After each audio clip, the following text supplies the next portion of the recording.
সম্মানিত ভিউয়ার্স, আসসালামু আলাইকুম।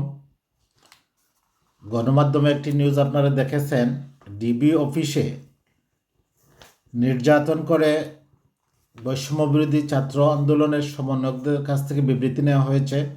তারা তাদের আন্দোলন প্রত্যাহার করেছে। বিষয়টা কত হাস্যকর! ডিবি হেফাজত থেকে যদি আন্দোলনের কর্মসূচি ঘোষণা করা হয়, প্রত্যাহারের কর্মসূচি ঘোষণা করা হয়, তাহলে রাজপথ কেন, ক্যাম্পাস কেন? ছাত্র নেতৃবৃন্দ তাদের আন্দোলন শুরু করেছে ক্যাম্পাস থেকে, রাজপথ থেকে। মনে রাখা দরকার, আপনাদের ডিবি অফিস থেকে নয়। তারা আন্দোলন শুরু করেছে ক্যাম্পাস থেকে, রাজপথ থেকে।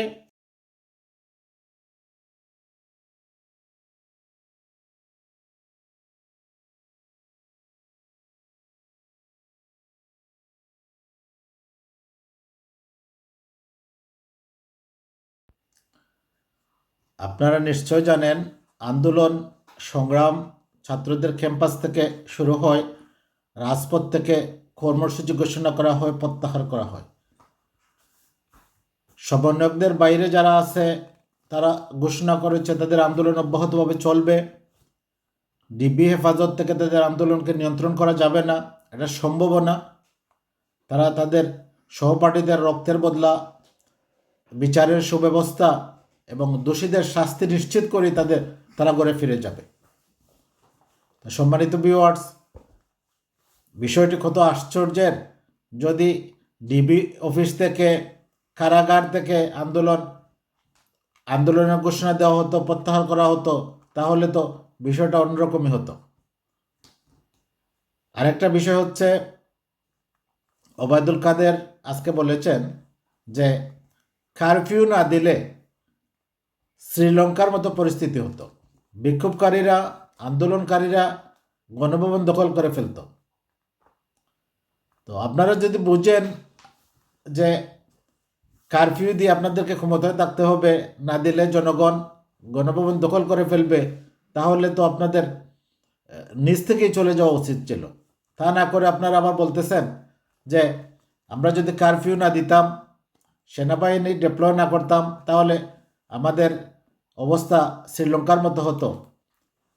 তো বিষয়টা কত লজ্জার! এসব আবার আপনারা বলতেছেন যে আপনাদের অবস্থা শ্রীলঙ্কার মতো হতো। শ্রীলঙ্কার মতো হওয়ার আগেই তো আপনারা নিজ থেকে স্বেচ্ছায় চলে যেতে পারতেন। আরেকটি বিষয় খুবই দুঃখজনক এবং মর্মান্তিক। কিশোর ফাইয়াজ, মাত্র 17 বছর বয়সের একজন তরুণ, তাকে আদালত 7 দিনের রিমান্ড দিয়ে দিছে। 7 দিনের রিমান্ড দিয়ে দিছে 17 বছরের একজন শিশু বা কিশোরকে। আন্তর্জাতিক আইনে 17 বছর বয়স পর্যন্ত শিশুই থাকে, কিশোরী থাকে। তো বিষয়টা এমন হয়ে গেছে যে সরকার, পুলিশ আর আদালত একাকার হয়ে গেছে। সরকার যদি আন্দোলন দমাতে চায়, তাহলে পুলিশ এগিয়ে আসে, তারা দায়িত্ব নিয়ে নেয় আন্দোলন দমানোর, প্রতিহত করার। আদালত এই বিষয়টাকে ফাইনালাইজ করে, তারা এর চূড়ান্ত নিষ্পত্তি করে। এই হচ্ছে দেশের অবস্থা। সবাই ভালো থাকবেন, আপনাদের মতামত জানাবেন। আল্লাহ হাফিজ।